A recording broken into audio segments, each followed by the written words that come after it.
ሓይሊ ምርጫ ኣብ ነፍሲ ወከፍ ጉዕዞኻ ምስ ነፍስኻ ትዘራረበሉ ግዜ ይሃለኻ። ምክንያቱ ምስ ነፍስኻ ክትዘራረብ ከለኻ ነቲ ካብ ውሽጥኻ ዝመጽእ ድምጺ ክትሰምዖ ዕድል ክትረክብ ኢኻ። ኣብቲ ንስኻን እቲ ጥዑም ንፋስን ተፋጢጥኩምሉ ዘለኹም ህሞት ሓው ዝበለ ድምጺ ክትሰምዕ ኢኻ። ንሱ ከዓ ካብ ግዳም ዘይኮነ ካብ ውሽጥኻ እዩ። ንሕና ኣብ ማእኸል ብዙሕ ኣማራጭታት ዘለዎ ከባቢ ኢና ንነብር። ምናልባት እቲ ሕጂ ቀንዲ ኣገዲስካ ዘሎ ምርጫ ዘይክረአካ ይኽእል እዩ። ግን ኣብ ከባቢኻ ብዙሓት ዓይነት ምርጫ ከም ዘለዎ ኣስተውዕል። በይንኻ ብትኾነሉ ግዜ ሰለስተ ዓይነት ሓሳባት ክመላለሱኻ እዮም። እቲ ሓደ ንሕሉፍካ እናዘኻኸረ ተስፋ ከቑርፀካ እዩ። እቲ ካልኣይ ድማ ብዛዕባ ዘለኻዮ ብዙሕ ከተሓሳስበካ እዩ። ናበይ ኢኻ? በየን መንገዲ ክትስጉም ኣለካ? እንታይ ዓይነት ውሳኔ ክትወስድ ኣለካ? ኣዝዩ ከጨንቐካ እዩ። ካብዚ ሕጂ ዘለኻዮ ንላዕሊ ጽቡቕ እንተ ነርካ ድማ ምስ ሕጂ ዘለኻዮ እናወዳደረ ትርጉም የብልካን ክብለካ እዩ። እዚ ግን እቲ ዝሓሸ እዩ። ምክንያቱ ብዛዕባ ሕጂ ምጭናቕ ንጽባሕኻ ንኸይትጭነቕ ከናግፈካ ይኽእል። እቲ ምንታይ ኣወንታዊ ጭንቀት ካብዛ ዘለኻያ ክትብገስ እዩ ዝገብር። ሓይልታትካን ድሌታትካን ኣማእዚንካ ድማ መንገድኻ እትፍልመሉ ሓይሊ ሃሰው ክትብል ይዘኻኽረካ።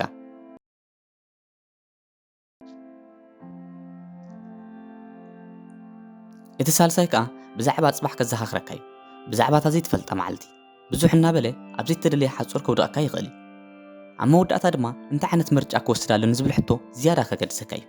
ምክንያቱ እቲ ዝመፀካ ሓሳብ ውሳኔን ምርጫን እንተዘይሓዊስካሉ እናተደጋገመ ከሳቅየካ እዩ። ግቡእ መልሶ ክትበሉ እንተኽኢልካ ከዓ ኣብ ሂወትካ ዘይተዓሰብ ክትከውን ክሕግዘካ እዩ። ሂወትና በቲ ኣባና ዝወረደ ዘይኮነ በቲ ንህበሉ ግብረ መልሲ እያ ትልካዕ። ሓደ ሰብ ፀሪፉካ እንተፀሪፍካዮ ተፀራፋይ ክትከውን ትኽእል ኢኻ። ንፀርፉ ብስቕታ እንተሓሊፍካዮ ከዓ ዓቕሊ ሸሚትካ ኣለኻ ማለት እዩ። ኣብ ሂወት 10 ሚእታዊት ዘጋጥም ባህርያዊ ነገር እዩ። እቲ ዝተረፈ 90 ሚእታዊት ከዓ ካብቲ ንህበሉ ግብረ መልሲ ይዝውለድ። ንኣብነት ሓደ ሰብ ዝነበሮ ሃብቲ ብሓደ መዓልቲ እንተሲኢንዎ እዚ ካብቲ ኣብ ሂወቱ ኣጋጢሙ ዘሎ ዝነኣሰ ክፋል ጥራይ እዩ። እቲ ዝዓበየ ነገር ግን በቲ ሽግራት ተሰናቢዱ ኢዱ ክህብ እንከሎ እዩ። እዚ ከዓ ክንዲዚ ዓመት ዝለፋዕኹሉ ሃብተይ ከሲረ፣ ክንዲዚ ዝኣክል ፀጋ ካበይ ከምፅየ፣ ወላ ሓደ መበገሲ የብለይን ወዘተ እናበለ ኣብ ነውፂ ክነብር እዩ። እዚ ከዓ ንሰላም ኣይምሮ ክጎድኦ እዩ፣ ቅሳነት ኣይክህልወን እዩ፣ ኣብ ጥዕንኡ ሽግር ከጋጥሞ እዩ፣ ተነፅሎ፣ ተስፋ ምቑራፅ፣ ናይ ቀረባ ቤተሰቡ ክኾኑ እዮም። ሓቂ ንምዝራብ እቲ ዘጋጥሞ ብጣዕሚ ከቢድ እዩ፣ ግን ከዓ ኮይኑ እዩ። ንሱ ከዓ ሰሪሐ የምፅዮ፣ ሕጂ እውን ሰሪሐ ከምፅኦ ይኽእል እየ እንተይሉ እንተወሓደ ጥዕንኡ ክሕሉ ይኽእል እዩ። ጥዕንኡ እንተሓልዩ ከዓ ክረኽቦ ይኽእል እዩ። ንሕና ንኾነ ከዓ ካብቲ ዝመረጥናዮ እምበር በቲ ዝበፅሓና ጥራይ ኣይኮነን። እዚ ከዓ እቲ ዝኸፍአን ዝበለፀን ዝገብሮ። እቲ ምንታይ ገለ ነገር ምስ ኣጋጠመ ብኡ ንብኡ ተሰናቢድና ንፀድፍ ብዙሓት ኢና። ቻርለስ ቻፕሊን ብሓደ ሕክያ ደጋጊምኩም ክትስሕቁ ካብ ዘይከኣልኩም ስለምንታይ ብሓደ ሓዘን ደጋጊምኩም ተቃዝኑ ክብል ረዚን መልእኽቲ ኣበርኪቱልና ሓሊፉ እዩ። እቲ ጽቡቕ ነገሩ ከዓ ካብቲ ኣጋጢሙ ዘሎ ክንወፅእ እውን ናትና ውሳኔ ጥራይ እዩ ዘገድስ። እቲ ምንታይ ብዘይገድስ እቲ ኣጋጢሙ ዘሎ ቃንዛ፣ ክሳራ፣ ጥልመት፣ ውድቀት ወዘተ ዳግማይ ናይ ምርጫ ዕድል ኣለካ። ብዝወደቕካዮ ስቕ ክትብል ወይስ ዳግማይ ክትንስእ። ኣጋጣሚታትን ፍጻሜታትን ንዓኻ ይገልጹኻን እዮም። ሰባት በቲ ወሪድካ ዘሎ ክገልጹኻ እዮም። ንኣብነት ንስኻ ክትውለድ ከለኻ እንተደኣ ስድራኻ ተፋቲሖም ሕማቕ ፋል ሒዝካሎም ከም ዝመጻኻ ለኪምካና ክብልኻ ይኽእል እዮም። ኣፍቃሪትካ እንተጠሊማትካ እቲ ዝተጠልመ እናበሉ ክዛረቡልካ እዮም። ኣብዚ መደብካዮ ቢዝነስ እንተወዲቕካ እቲ ፍሹል ክብልኻ እዮም። ግን እመነኒ ንስኻ እቲ ዝብሉኻ ኣይኮንካን። ንስኻ ሕሉፍ በስላታትካ ኣይኮንካን።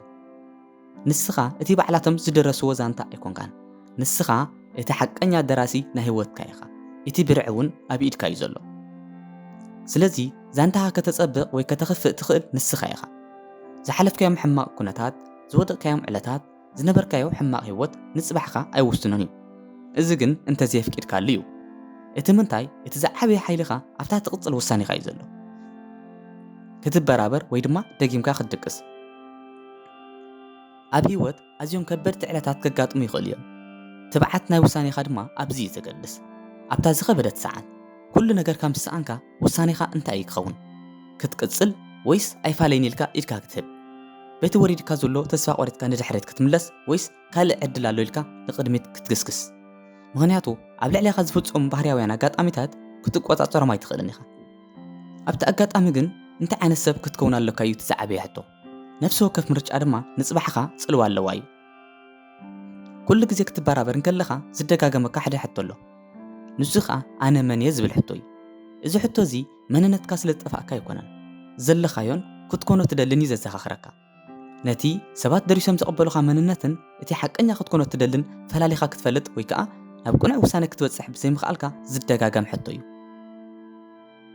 ኣብ ምርጫኻ ናጽነት እንተዘይሃሊካ እውን ካብዚ ሕቶ እዚ ኣይክትናገፍን ኢኻ ናጽነት ማለት ነዚ ዝመርጽ ኢልካ ጥራይ ሓሳብካ ከተቐርብ ምኽኣል ዘይኮነ ንምርጫኻ ሓላፍነት ምውሳድ እዩ እዚ ኢኻ ንብዙሓት ሰባት ዝኸብዶም ሓላፍነት ምርጫኦም ስለ ዝኸብዶም ንኽመርፁ ይሽገሩ እሞ ኣብ ዘይደልይዎ ናይ ካልኦት ገመድ ተወጢጦም ይኸዱ ንዝመረጽካዮ መስዋዕቲ ክትከፍለሉ ግድን እዩ ንምርጫኻ ሓላፍነት ክትወስድ ትብዓት እንተሃሊካ ንዓለም ንግዜ ንሰባትን ካልኦትን ምውንጃል ገዲፍካ ኣብ ገዛእ ነብስኻ ክትኣምንን ክትስዕርን ኢኻ እዚ ኢኻ እቲ ናይ ብሓቂ ሓይሊ ዝበሃል ሓደ ግዜ ዘጋጥሙ ነገራት ዘይፍትሓውያን ክኾኑ ይኽእሉ እዮም ጽባሕኻ ግን እንታይ ኢልካ ትምልሰሎም እዩ ዝውስና ኣብ ነብሲ ወከፍ ዕለት ደጊምካ እትጅምረሉ ምርጫ ኣለካ ደጊምካ ቁስልኻ ክትጅንን ንጌጋኻ ደጊምካ ይቕረ ክትብል ደጊምካ ክትፍትን ወላ ድሕሪ ዝኸበደ ጥልመት ደጊምካ ከተፍቅር ዕድል ኣለካ ኩሉ ግዜ ድማ ናይ ሕሉፍ ሕማቅካ ውድቀትካ ኣብ ሎሚ ኮይኑ ፍቓድ ይሓትት እዩ ተማላእ እንባ ምሳኻ ይብለካ ፍቓደኛ ኾንካ እንተተማሊእኻዮ እናተሳቐኻ ትነብር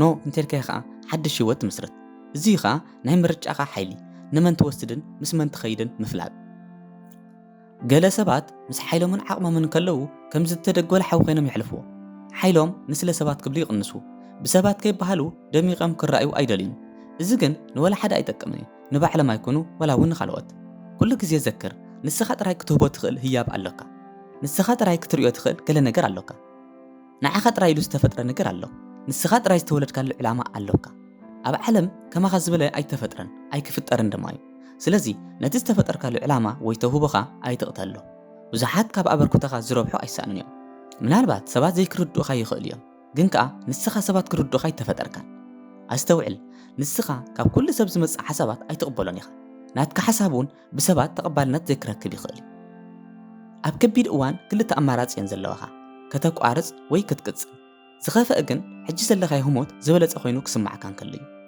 ክሳብ ሎሚ ክበልዓካዮ እናበለ ዝባላዕ ኣራዊት ኣይተፈጥረን ስለዚ እዚ ሕጂ ዘለኻዮ ምቹእ ኩነታት ከም እናሰሓቐ ዝወስድ ውሕጅ እዩ ጽባሕ መድሕን የብሉን ኩሉ ግዜ ድማ ብዘእምኑ ቃላት ከም እዚ ውሕስ እዩ ብዙሕ ድኻም የብሉን ዘጠራጥሩን የብልካን ዝብሉ ቃላት ተጠቂሙ እዩ ዝኣስረካ ካብዚ ቀልጢፍካ እንተዚ ተኣሊኻ ከዓ ውሽጢ እናመሽመሸካ እዩ ዝኸይድ ሓይልኻ ካብቲ ማለ ኣይመፅን እዩ ካብቲ ውህቦኻ ጥራይ እውን ኣይርከብን እዩ እንታይ ደኣ ካብቲ ትወስዶ ምርጫ እዩ ስለዚ እንታይ ኢኻ ትመርጽ ብዘጋጠመካ ክትንበርካኽ ወይስ ሓይልኻ ኣሓዲስካ ዳግማይ ክትብገስ እንታይ እዩ ምርጫኻ ኣብቲ ዘለኻዮ ስቕ ክትብል ወይስ ሓንቲ ስጉምቲ ንቕድሚት ክትብገስ ንህይወትካ በቲ ዘጋጠመ ዘይኮነ በቲ ዝመረጽካዮ ንበራ ሽግራትካ ክንዲ ዝኸበደ ይኽበድ ሓደ መዓልቲ ሽዑ ከምዚ እንተዝገብር እኮ ከምዚ ኣይንበፅሓንን ነይሩ ኢልካ ትጥዕሰ ላዕለት ክትህሉ ግድን እያ ሽግራትካ ኸ ኩሉ ግዜ ኣይኮነን ከበድቲ ድሕሪ ግዜ ብሓቂ በዚኦም ድ ተሰናኺለ ክትብል ኢኻ ስለዚ ኣብ ውሳኔኻን ምርጫኻን ጥንቅቕ ኩን ምክንያቱ ጽባሕኻ ንምርጫኻ እያ ትጽበ ዘላ ንሳቶም እዮም ከዓ ክዛረቡኻ ነፍሲ ወከፍ ምርጫ እትወስዳ ጽባሕኻ እንታይ ዓይነት ከም ትኸውን እያ ትውስነልካ እሞ ኣስተውዕል